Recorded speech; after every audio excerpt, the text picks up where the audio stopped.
On a cold winter night, a man named Thomas receives an unexpected, cryptic invitation. The wind whistles a chilling tune as he discovers a peculiar envelope nestled on his doorstep. It's a sight that would raise anyone's eyebrows, an unusual interruption to an otherwise mundane evening. This isn't just any envelope, it's thick, heavy, almost somber, as if carrying a weighty secret. Inside, it reveals an invitation, but not to a party or a wedding. No, this invitation beckons him to an undisclosed location with an enigmatic message that reads, "We've been expecting you." It's a phrase that sends shivers down his spine, a phrase that whispers of mysteries and unknowns. Accompanying the invitation, an old worn-out key rests in the envelope, its purpose as mysterious as its origin. The sender, anonymous, a faceless entity cloaked in mystery. Thomas, intrigued yet anxious, decides to uncover the mystery behind this strange invitation. Following the address on the invitation, Thomas arrives at a desolate mansion, standing ominously under the moonlight. Its looming structure, riddled with time's relentless markings, casts a haunting shadow that stretches across the barren landscape.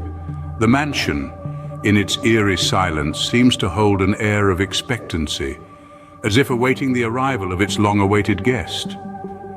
Thomas, with a sense of dread creeping at the edge of his consciousness, steps forward.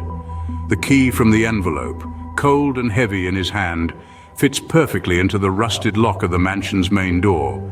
With a creak that echoes through the silence of the night, the door swings open, revealing the mansion's decrepit interior. As he steps over the threshold, a chill runs down his spine. The mansion, once a grand testament to architectural brilliance, now lays abandoned, a skeleton of its former self. The once vibrant wallpapers are faded and peeling, the ornate mirrors are cloaked in layers of dust, and the grand chandeliers hang precariously from the ceiling, their crystals dulled by years of neglect. Walking through the mansion, Thomas can almost hear the whispers of the past. The wind whistles through the shattered windows, creating an unsettling symphony with the creaking floorboards beneath his feet. Every room he passes seems to breathe with a life of its own, echoing with the eerie whispers of the unseen. In the chilling silence, the mansion seems to speak, each creak and groan a testament to its forgotten history. The whispers grow louder, the noises more unsettling, as if the mansion itself is warning Thomas of the secrets it guards. Yet despite the growing fear gnawing at his courage, Thomas pushes further into the mansion. There's a pull, a curiosity that lures him deeper into the labyrinth of faded opulence and echoing whispers. He can't shake off the feeling that the mansion, in its haunting decay, holds the answers he seeks. Fear creeps up his spine, but curiosity pushes him further into the mansion's chilling embrace. In the mansion's study, Thomas stumbles upon a dusty old diary, a relic of the past, bound in worn leather and filled with pages yellowed by time. The diary stands as a testament to a bygone era, a silent witness to the mansion's forgotten secrets. This diary, Thomas discovers, belonged to the mansion's previous owner, a man who vanished without a trace decades ago. As he turns the pages, he delves deeper into the past, into a world filled with eerie tales and unsettling events. The words, penned in hurried strokes, speak of strange occurrences within the mansion's imposing walls. Shadows, it is written, moved of their own accord, dancing and flickering in the dim candlelight, taking on forms that defied reason. Voices, disembodied and ethereal, whispered in the darkest hours of the night, their words echoing through the mansion's empty halls. Each entry, each account is more chilling than the last, painting a picture of a house alive with unseen presences. But it's not just the mansion. The diary speaks of the surrounding woods too, of spectral figures seen wandering amongst the trees, their ghostly faces pale under the moonlight. It tells of strange, inexplicable sounds heard in the dead of night, of a haunting melody that seemed to come from nowhere, and yet was everywhere. As Thomas reads, the room around him seems to grow colder, the shadows deeper. The mansion, once merely old and abandoned, now feels alive, its every creak and groan echoing the tales of the diary. Then he reaches the last entry.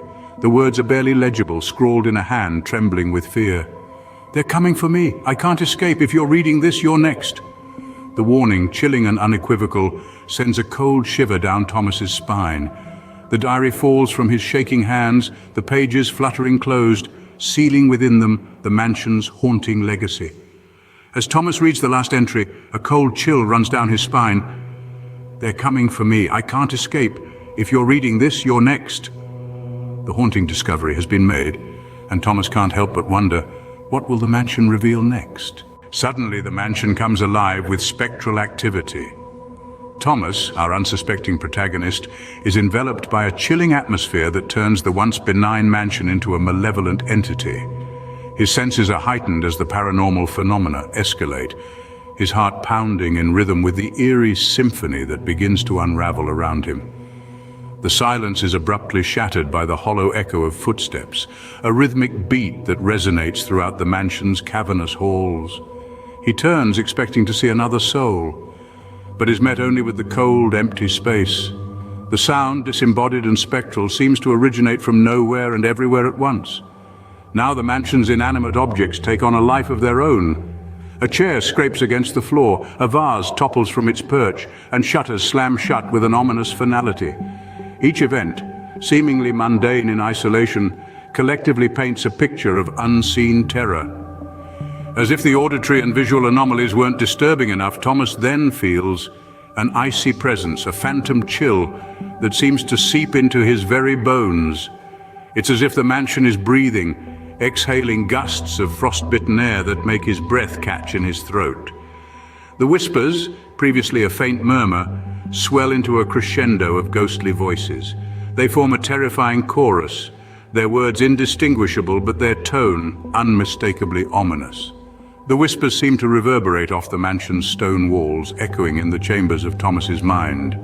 His courage falters, the invisible presence becoming increasingly palpable.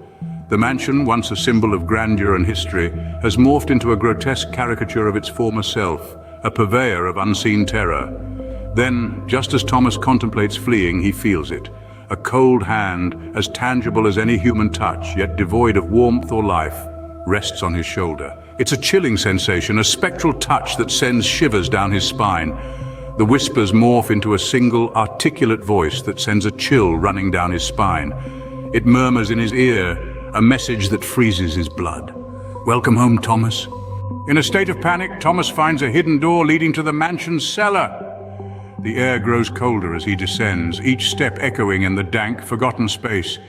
The smell of decay and damp earth fills his nostrils, a grim welcome to the house's buried past. With a trembling hand, he sweeps away years of dust and cobwebs from a skeletal figure huddled in the corner. The skeletal remains of the mansion's previous owner lay there, an eternal resident of this underground tomb. His heart hammers in his chest as he notices something clutched in the skeleton's bony grasp. A faded, time-worn photo. The lantern's light dances around the cellar, casting eerie shadows as Thomas reaches out to gently free the photo from the skeleton's grip. His breath catches in his throat as he looks at the image captured in the photo. The figure in the photo, though clad in the fashion of a bygone era, bears an uncanny resemblance to Thomas himself. His face, his eyes, even that familiar crooked smile. It's as if Thomas is staring at a reflection from another lifetime. Chills race down his spine. His mind struggles to comprehend the impossible revelation. The whispers that have been following him around the mansion, they weren't just figments of his imagination. They were guiding him, leading him to this chilling truth. He was not a stranger to this place. This mansion, the skeleton, the photo, they were all part of a forgotten past, a past that Thomas was unknowingly a part of. His knees buckle under the weight of this revelation, causing him to slump onto the cold, damp floor of the cellar. The whispers that have been his unnerving companions throughout this nightmarish ordeal grow silent. The silence is deafening, but only for a moment before it is replaced by a single echoing voice. A voice that sounds eerily familiar, a voice that sends a shiver down his spine as it utters the words, "You're home now, Thomas?" A terrified Thomas attempts to leave the mansion, only to find the doors locked from the outside. His heart pounds in his chest like a panicked bird, each beat a frantic cry for escape. The mansion, once grand and inviting, now seems to leer at him with a malicious grin. Every corridor, every room, every shadow appears to conspire against him. His desperate attempts to escape are met with cold, hard resistance. The mansion doesn't just lock him in, it seems to swallow him whole. The walls close in, the air grows heavy, the silence screams louder than any sound. It's as if the mansion itself is alive, breathing, watching, waiting. His fear, is its nourishment, his despair, its delight. Trapped, he feels the mansion's grim triumph. The chilling laughter of unseen spectres echo through the halls, a haunting serenade to his predicament. As the echoes of laughter fill the mansion, Thomas is left to wonder, what happens next?